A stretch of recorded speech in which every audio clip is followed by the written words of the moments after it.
Hello and welcome to happy cinema. రీసెంట్‌గా కన్నడలో release అయిన 'సూ ఫ్రమ్ సో' మూవీ యొక్క రివ్యూ అయితే చూద్దాం. ఈ సినిమా కథ చూసుకుంటే రవి అన్న అనే ఒక క్యారెక్టర్ అయితే చూపిస్తారు. ఆయనకి కొద్దిగా వయసైతే అయిపోయి ఉంటుంది. ఆయన స్టిల్ బ్యాచిలర్‌గానే ఉంటారు. ఊర్లో ప్రతి ఒక్కరు ఆయన్ని కలవకుండా ఏ ఒక్క నిర్ణయాన్ని తీసుకోరు. ఆయన ఒక ఊరి పెద్దగా అయితే జనాలైతే చూస్తూ ఉంటారు. ఆయనతో పాటు ఇంకా 3, 4 క్యారెక్టర్స్ అయితే ఉంటాయి. ఆ ఊర్లో ఎటువంటి సమస్య రాని వీళ్ళైతే ఆ ఒక సమస్యని రెస్పాన్సిబిలిటీగా తీసుకొని ముందే నిలబడి చేస్తారు. అది సంతోషమైనా గాని, దుఃఖమైనా గాని. ఇప్పుడు అశోక్ అనే ఒక కొత్త క్యారెక్టర్ అయితే చూపిస్తారు. ఆయన ఒక పనినైతే చేస్తాడు. ఆ పని వల్ల ఆ గ్రామంలో ఒక పెద్ద విధ్వంసాన్ని సృష్టిస్తుంది. ఇలాంటి పరిస్థితుల్లోకే అశోకన్‌కైతే ఒక దయ్యం పట్టిందని ఊరి జనాలంతా అనుకుంటారు. ఎలాగైనా ఆయనలో నుంచి ఆ దయ్యాన్ని బయటికి పంపించాలని ఆ ఊరి జనం అయితే ఒక నిర్ణయం తీసుకున్న తర్వాత ఏమేమి పనులు చేశారో ఆ వ్యక్తిలో నుంచి ఆ ఒక దెయ్యాన్ని బయటికి పంపించారా లేదా? అసలు ఏం జరిగిందనేది ఓవరాల్‌గా ఈ సినిమా యొక్క కథ. ఈ సినిమా చూసుకుంటే ఒక కామెడీ ఎంటర్‌టైనర్‌గానే తీసేయడానికి ట్రై చేశారు. ఈ సినిమా టైటిల్ చూస్తే చాలా విచిత్రంగా అనిపిస్తుంది కదా! 'సూ ఫ్రమ్ సో' అంటే ఏంటంటే 'సులోచన ఫ్రమ్ సోమేశ్వర్' అనేది ఒక ఫుల్ టైటిల్ నేమ్. టైటిల్ మాత్రమే డిఫరెంట్‌గా పెట్టారు. సినిమా అంతా రొటీన్‌గా ఉంటదని మీరు అనుకుంటే ఖచ్చితంగా తప్పనే నేను చెప్తా. సినిమా ఓవరాల్ చూసుకుంటే మొత్తం డిఫరెంట్ సెటప్, డిఫరెంట్ బ్యాక్‌గ్రౌండ్‌తో అయితే ఉంటుంది. అండ్ ఇలాంటి ఒక సెన్సిటివ్ టాపిక్‌ని ఒక డెబ్యూటెంట్ హీరో చాలా ఈజీగా, చాలా నేచురల్‌గా చెప్పడానికైతే ట్రై చేశాడు. ఎందుకంటే ఫస్ట్ హాఫ్ మొత్తం కామెడీతోనే ఉంటుంది. సెకండ్ హాఫ్ అయితే కామెడీ ప్లస్ ఎమోషన్స్‌తో రన్ అవుతుంది. దాంతో పాటు ఒక ఇంపార్టెంట్ సోషల్ మెసేజ్‌ని, ఒక మంచి టాపిక్‌ని అయితే డిస్కస్ చేయడానికైతే ట్రై చేశారు. అదే విధంగా ఈ సినిమాలో అయితే అశోక దగ్గర భాను అనే ఒక క్యారెక్టర్ వచ్చి ఆయన కాళ్ళ మీద పడి ఏడ్చిస్తుంది.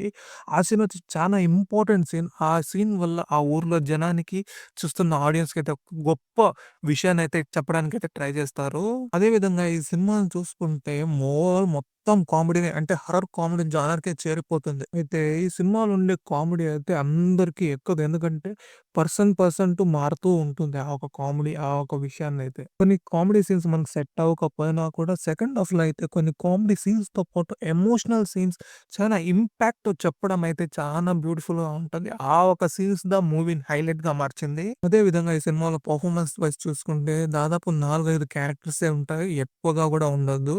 రవి అన్న ఒక క్యారెక్టర్, అర్జున్ అని ఒక క్యారెక్టర్, అదేవిధంగా భాను, మన ఫేవరెట్ 'రాఘ్బీ శెట్టి' కూడా 'గురూజీ' అనే ఒక క్యారెక్టర్ అయితే చేశారు. వీళ్ళ చుట్టూనే ఎక్కువ ఈ మూవీ అయితే రన్ అవుతా ఉంటుంది. 'రాఘ్బీ శెట్టి' వచ్చే ప్రతి సీన్ నవ్వుల పండగగానే ఉంటుంది. ఈ సినిమా డైరెక్టర్ కూడా ఈ సినిమాలో ఒకటే క్యారెక్టర్ అయితే చేశాడు. ఈ సినిమాలో అయితే సపోర్టింగ్ క్యారెక్టర్స్ అయితే దండిగా ఉన్నారు. ప్రతి ఒక్క చిన్న చిన్న క్యారెక్టర్ అయితే ఎప్పుడెప్పుడు టైం దొరుకుతుందో అప్పుడప్పుడు స్క్రీన్‌లో వచ్చేసి వాళ్ళ టైమింగ్ ఒక డైలాగ్ వేసేసి వాళ్ళైతే అట్రాక్ట్ చేస్తారు. ఆ రకంగా డిజైన్ అయితే చేశారు. అదే విధంగా ఈ సినిమాలో సినిమాటోగ్రఫీ కూడా చాలా ఎక్సలెంట్‌గా ఉంటుంది. ఆ ఒక విలేజ్, ఆ ఒక జనాల జీవితాన్ని ఎంత బ్యూటిఫుల్‌గా ప్రెజెంట్ చేశాడో అంత బ్యూటిఫుల్‌గా ఉంటుంది. ఎందుకంటే ఆ ఒక్క మూడ్‌నయితే మనకు సెట్ చేస్తుంది ఆ ఒక ఫోటోగ్రఫీ. అదే విధంగా ఈ సినిమాలో బ్యాక్‌గ్రౌండ్ మ్యూజిక్ కూడా చాలా నీట్‌గానే ఉండింది. అయితే ఈ సినిమాలో ఎటువంటి నెగెటివ్ లేదా అంటే లేదు, ఖచ్చితంగా ఉంది.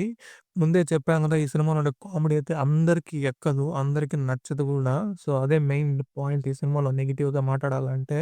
దాని తర్వాత స్టార్టింగ్‌లో అయితే ఒక 10-15 మినిట్స్ అయితే కొన్ని విషయాలు జరుగుతుంది. అది ఇంట్రెస్టింగ్‌గా ఉండదు. కాస్త మనం వెయిట్ చేసి స్టోరీ స్టార్ట్ అయ్యేంత వరకు ఆ ఒక 15 మినిట్స్ అయితే మనం వెయిట్ చేస్తూ ఉండాలా పేషెన్స్‌గా. ఇదే అంతే, ఓవరాల్‌గా చూసుకుంటే ఈ సినిమాలో ఎటువంటి అడల్ట్ కంటెంట్ అయితే లేదు. మీ ఫ్యామిలీతో చూడొచ్చు.